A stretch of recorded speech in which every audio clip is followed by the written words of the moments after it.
बिस्मिल्लाहिर्रहमानिर्रहीम, अस्सलाम वालेकुम। मैं गौर बट सियासत के प्लेटफॉर्म से आपकी खिदमत में हाजिर हूँ। खबर यह है कि क्या इमरान अहमद खान न्याजी की ईद जेल में गुजरेगी? ये मामला क्या है, इसके ऊपर मैं आपसे अभी थोड़ी देर में बात करता हूँ, लेकिन उससे पहले चंद खबरें हैं जो बड़ी अहम हैं, मैं चाहता हूँ कि वो आप तक पहुँचा दूँ। लेकिन ज़रा क्विकली, एक खबर यह है कि लाहौर हाई कोर्ट ने पाकिस्तान की आर्मी को 10 लाख एकड़ ज़मीन जो थी वो देने से के अमल को गैर कानूनी करार दे दिया है। ये जो मामला है वो कुछ यूँ है कि मोहसिन नकवी साहब की जो पंजाब का निगरान वज़ीर आला हैं इस वक्त, उन्होंने ये 10 लाख एकड़ अराज़ी जो है वो दी थी जो है अपना पाक फौज को कि वो कारपेट फार्मिंग करेंगे। एक्चुअली ये मामला 47,000 एकड़ अराजी से शुरू हुआ था, उसके ऊपर स्टे आ गया, लाहौर हाई कोर्ट ने स्टे दे दिया था, फिर उसके बाद केस चलता रहा, तो टोटल मिला के 10 लाख एकड़ अराजी का उन्होंने डिमांड की हुई थी ये जो पाक फौज की जानिब से कि हम कारपेट फार्मिंग करेंगे। तो लाहौर हाई कोर्ट ने कहा कि जनाब ताड़ा कोई काम नहीं है, यानी आपके पास कोई आईनी और कानूनी जवाज़ मौजूद नहीं है। अच्छा, अब ये तो एक खबर है, जाहिर है कि एक हाईकोर्ट का फैसला है, उसको आप रिपोर्ट करते हैं, बहुत सारे टीवियों ने ये भी रिपोर्ट नहीं किया, लेकिन बात यहाँ पर ख़त्म नहीं हुई। बात इससे आगे बढ़ी और आगे यूँ बढ़ी कि जनाब वो जो इमरान खान के बहुत ज़्यादा खुशामदी थे, इमरान खान के सदक़े वारी जाते सन, इमरान खान की रोज़ाना आरती उतार के सोया करते थे, वो कामरान खान साहब ने एक ट्वीट खड़काया इसके ऊपर, और ऊपर उन्होंने ये खबर लिखी, नीचे उन्होंने एक तस्वीर लगाई जिसके ऊपर लिखा हुआ है कर लो जो करना है, कर लो जो करना है, कर लो जो करना है। 3 बार ये लफ्ज़ लिखे हुए हैं। अच्छा, मैं आपसे गुजारिश करूं कि ये खामखा मेरा ख्याल है कि खान साहब जो हैं उन्होंने फौज के साथ या फौज को एक तंज किया हुआ है, क्योंकि एक आईनी और कानूनी मामला है, एक फोरम के ऊपर गया है, उस फोरम में डिसाइड हुआ है कि जनाब जो फौज है उसका कारपेट फार्मिंग ना कोई तल्लक वास्ता नहीं। बात बादी नज़र में बेहतर भी लगती है, ठीक भी लगती है कि मुल्क दे पाए ने थे थां थां दहशतगर्दी हो रही है, उन्होंने निबेड़ो, या मुल्क की सरहदों का आप तहफ़्फ़ुज़ करें। आपका क्या काम है कारपेट फार्मिंग के ऊपर? ये एक जो शहर के अंदर गुफ्तगू है वो इस हवाले से यूँ होती है। लेकिन जब हाई कोर्ट ने रोक दिया या इस अमल को गैर कानूनी करार दे दिया, तो कामरान खान के टिड्ड का यूथिया जागा पड़ा है, ਉਹਦੇ अंदरों पाए ना आवाज़ आ रही है कर लो जो करना है। तो ये एक्चुअली फ़ौज के ऊपर तंज किया जा रहा है। मैं ये समझता हूँ कि ये एक नामुनासिब रवैया है।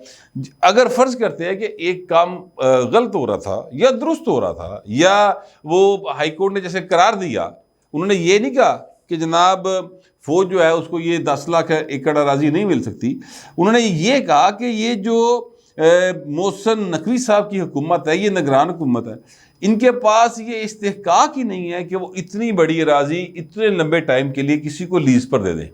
ठीक है, लिहाजा आप तो पाए निगरान हो, तुझे इलेक्शन कराना तो घर चले जाना है, तो आप इतने मुस्तकिल फैसले आप नहीं कर सकते, आप तो डे टू डे अफेयर चलाने के लिए हैं। ये एक्चुअली उस जो फैसला है उसका एक क्रक्स है। लेकिन कामरान खान साहब जो ना उन्होंने अंदर का यूथिया और इमरान खान से मोहब्बत वो सर डुल पै रही बाकायदा तौर पर, और आप उनका ट्वीट देख सकते हैं, उसमें वो जिस तरीके से तंज किया गया, मुझे तो ये तंज ही लगा। मेरा ख्याल है कि इस तरह से नहीं किया जाना चाहिए था। लेकिन भाई चूँकि कामरान खान है, जो दिल करे कर लेंदा है, पूछने वाला भी कोई नहीं है, कोई माड़ा बंदा करे तो भाई ने टलियाँ खड़क जाती हैं, तुम तो जानते हो सारी गल। अच्छा जी, उसके बाद मैं आपसे ये गुजारिश करूँ कि इमरान अहमद खान ने सब जो है ना, इनकी सर 8 नाकामियाँ मैंने आज कोशिश की कि इन्हीं नाकामियाँ इकट्ठी की जाए। वैसे बेताशा ने भाई ने कभी किसी काम में कामयाब नहीं हुए सिवाय पैसे इकट्ठे करने के। ज़बरदस्त तरीके से चंदा इकट्ठा करता है, ऐसा तरला पाता है कि अब्दुल सत्तार ईदी दे साहबजादे तो भी लाई जाता है, मंगतियां को मंगना लानतियां का काम भाई ने इस तरीके के कारीगर आदमी ने। इन्होंने अपने दौर के अंदर, यानी जब ये वज़ीर आज़म बने हैं तो 2 हॉस्पिटल बनाए, 2 ज़ाती कारोबार को बढ़ाया ना, पेशावर में बनाया और कराची में बनाया शौकत खानम। और ये शौकत खानम के बारे में आपको बता दूं कि ये रिसर्च सेंटर है, जिसका मतलब ये है कि इन्होंने कैंसर के ऊपर रिसर्च करनी है और उसके बाद इलाज जो है वो दरियाफ्त होना है मज़ीद, जिसके नतीजे में जो लोग हैं उनको मुफ्त इलाज मिलेगा। अब इनको इस हॉस्पिटल को कायम हुए सर 30 साल तो बाद अरसा लंघ गया, 30 साल तो हो ही गए मेरा ख्याल है, और अभी तक इनसे पूछे कि इन्होंने क्या रिसर्च की है। आपकी अदालत एक प्रोग्राम है इंडिया का, बड़ा मशहूर प्रोग्राम है, उसमें जब ये साहब पेश हुए थे कटहरे 'च बैठा सी तो उथे उन्होंने कहा जी कि आपके जो ससुराल वाले हैं उनका कैंसर की दवाइयों का कारोबार है, तुसी रिसर्च उन्होंने ही कर रहे हो। तो इन्होंने कहा जी मैं उस पर बात नहीं करूँगा, मतलब है कि गल वो सही कह रहे सी पाई, ठीक है। तो ये एक्चुअली अभी तक वहाँ पर सारी जो नमूने शमूने ये वो इकट्ठे करते हैं ना रिसर्च वगैरह, वो उत्थे भेज रहे हैं। हयत तिकर इसकी जो ससुराल वाले हैं उससे दवाइयाँ बनाकर या उसमें मज़ीद जिद्दत लाकर अरबा डॉलर कमा रहे हैं और उसके बदले में इसके बच्चे वहाँ पर पाले जा रहे हैं। टोटल भाई ए कहानी लगती मैनू, तो मैंने कहा ये ज़रा थोड़ा सा लगदे हाथ तुहानू ज़रा ए भी दे दिए ना, एक छोटा जा मसालेदार चुटकला कि ए असल कहानी है जी। चेक कर ले, वैसे मैं जो बात कह रहा हूँ ये गलत नहीं है, हकायक पर मबनी है। अच्छा, अब नाकामियाँ मैं आपको बताने लगा पॉइंट की। इन्होंने कहा था नवाज शरीफ मैंने वापस आ लेंदे मैं तेरा AC लावा, याद करें वहाँ पर कहा था ना। अच्छा जी, वह AC तो लथा या नहीं लथा, वो पॉइंट पाकिस्तान तो चले गए और जिस जगह पर जाके बैठा है उत्ते जून जुलाई के महीने भी AC की कोई लोड़ नहीं होंगी, टकाटक ठंडियां हवा चल रही होंगी, ठंडा ठार वहाँ पे मौसम होता है। ए भाई जून जुलाई जो यदि हाल हुई बाल्टी सिर ते पा के फिरदा, अल्लाह माफ़ करे, यानी जो डस्टबिन है उसको सर पे डाल के ये बंदा फिर रहा होता है। देखो किस हाल च पहुँचे है।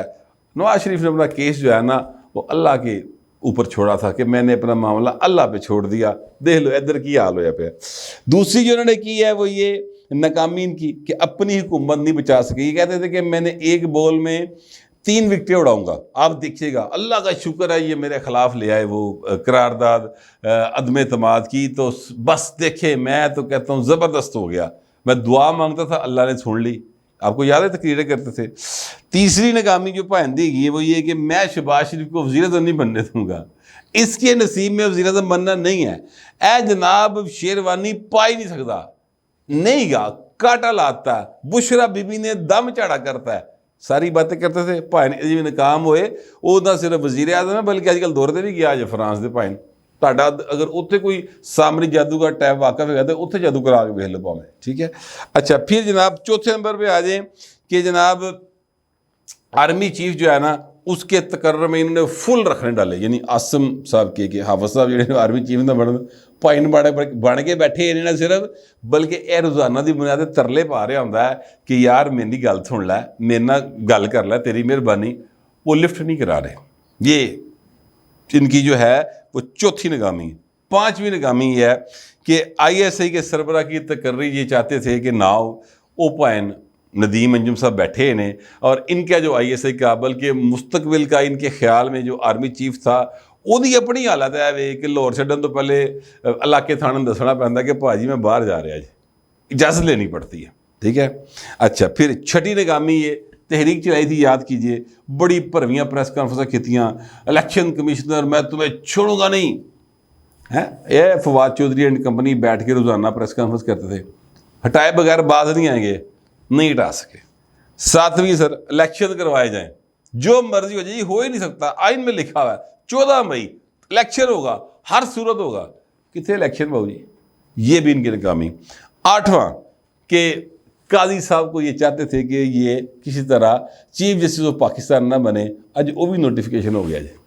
तो पॉइंट जिहड़े ना इन्हां दा हालात वावा ख़राब ने, इसीलिए लोग कह रहे हैं कि इमरान खान जो है ना वो अब ईद उनकी बाहर नहीं होगी, उनकी और बुशरा बीबी की दोनों की जेल में गुजरेगी। सफाइयाँ भी लोग की गल्ला कर रहे हैं कि वहाँ पे कमरा शमरा साफ़ करवा लिया गया है और ज़ाहिर है कि ये पाकिस्तान है, ये कोई इंग्लैंड या अमेरिका तो है नहीं कि दोवें जन इको हवालात बंद करता जाए। एक जनाने पासे होएगी, एक जड़ा मर्दाने पासे होएगा, लेकिन अभी ये गुफ्तगू ही है। मैंने एक्चुअली इस बात को चेक किया, एक दो लोगों से, और वहाँ से मुझे जो मालूम हुआ है वो मैं आपकी गोशगुजार करता हूँ अभी। लेकिन उससे पहले मैं आपको एक और ख़बर दे दूँ, वो ये है कि जस्टिस उमर अता बंदयाल ने पाकिस्तान के अंदर 9 मई के वाक़यात पर मिलिट्री कोर्ट्स कायम करने और उनमें सिविलियंस के केस चलाने के हवाले से जो दरख्वास्तें थी वो दायर हुई थी, और उन दरख्वास्तों के ख़िलाफ़ 9 रुकनी बेंच बना दी है, जो कल यानी जब तक आपके पास व्लॉग आएगा उस वक्त तक आज हो जाएगी। वो रात के 12 बजे की होंगी। अगर 12 बजे के बाद आप व्लॉग देख रहे हैं तो समझ ले आज, वरना कल यानी जुम्मे रात को सुबह जो है वो बाकायदा तौर पर उसकी समाअत होगी। सर, ये 9 रुकनी लार्जर बेंच है। इसमें जिन लोगों की दरख्वास्तें हैं उनमें साबिक़ chief justice Jawad S Khawaja साहब है, इत्तेज़ाज़ हसन साहब है, और दीगर अफराद भी हैं, वो शामिल हैं। अच्छा, इसमें जो चलाकी लगाई गई है चीफ जस्टिस उमर अता बंदयाल साहब की जानिब से, वो ये है कि पहली बार हुआ है, ऐसा पहली बार हुआ है पिछले 1-2 सालों में कि चीफ जस्टिस साहब ने अपने नाल जो है वो काजी फायज ईसा साहब को भी बिठाया। जस्टिस सरदार तारक साहब भी आ गए हैं, जस्टिस इजाजुल एहसन हैं, जस्टिस मंसूर अली शाह हैं, जस्टिस मुनीब अख्तर हैं, जस्टिस यया अफरीदी हैं, जस्टिस मज़ाहर नकवी और जस्टिस आयशा मलिक साहब हैं। यानी ये 4-5 का मुकाबला यूँ समझ लें कि ईमानदार जज और आइन के मुताबिक चलने वाले जज, ठीक है, ये जो रेशो है ना वो इस तरह की बन रही। इसमें चिलाकी जो लोग बात कर रहे हैं ना, वो ये कह रहे हैं कि चूंकि फौजी अदालतों में केस चलाने का मामला है या फौजी अदालतें कायम करके सिविलियंस को उसके अंदर ट्रायल करने का मामला है, तो इसलिए काजी साहब को साथ बिठाया गया कि काजी साहब तो असूली आदमी, वो तो असूल की गल करेंगे, वो तो कहेंगे कि जनाब ये तो हो ही नहीं सकता कि किसी सूरत भी आप सिविलियंस का ट्रायल कर लें, ठीक है, मिलिट्री कोर्ट्स के अंदर, तो काजी साहब मुतनाज़ा हो जाएंगे, इस्टेब्लिशमेंट की दाल इन्होंने बिगड़ जाएगी और चीज़ें ख़राब होना शुरू हो जाएंगी। ये लोग बातें कर रहे हैं वकला कि ये चिलाकी लाई गई है। अच्छा, अब मैं आपसे गुजारिश करूं कि मैंने कुछ वकला जो सीनियर वकला हैं उनसे मैंने मालूम किया कि ये ज़रा मुझे बताएं कि वाकई सिविलियंस का कोई हो सकता है जो ट्रायल है मिलिट्री कोर्ट के अंदर, कोर्ट मार्शल वगैरह हो सकता है। तो उस पर यह बताया गया है कि अगर किसी वाक़े में जो फौजी हज़रात हैं वो शामिल हों और उनके साथ सिविलियंस भी को अक्यूज के तौर पे हों, तो फिर दोनों का कोर्ट मार्शल ही होगा। तो भाई ने जो 9 मई वाला वाक़या है, ये जेडे 176 फौजी अफसर फड़े ने, अब बाकी दे उन्होंने को अक्यूज ही ने सिविलियन, लिहाजा मुझे नहीं लगता कि ये जो है काजी साहब और कंपनी जो है जितने बाकी वो मतलब है कि असूली कानूनी जज बैठे नाल, वो इस नुक्ते को भूल जाएंगे। मगर चूँकि ज़ाहिर है ये आइन और कानून का मामला है और मैं तो आइन और कानून के मामले में तिफले मकतब भी नहीं हूँ। ये चूँकि जिन वकला से मैंने बात की है उनका मैं आपको हवाला देके बात कर रहा हूँ, तो लेकिन यह है कि अब फैसला ज़ाहिर है अदालत ने करना है, मैं तो करना कोई नहीं, पर जी चलाकी लाई गई है ना वो मंजर आम पे आ गई है। एक बात और चल रही है लीगल सर्कल्स में, मुझे नहीं पता ये वाक़या होगा कि नहीं होगा, लेकिन ये सर्कल्स में बात चल रही है कि कल ये बेंच टूट जाएगा और काजी साहब या कोई एक साहब जो हैं, एक दो साहब, वो इनकार कर देंगे इसमें बैठने से कि जनाब ये तुसी जिहड़ा है ना काम ये आप ही निबेड़ के जाओ, साढ़े ते ना पाओ।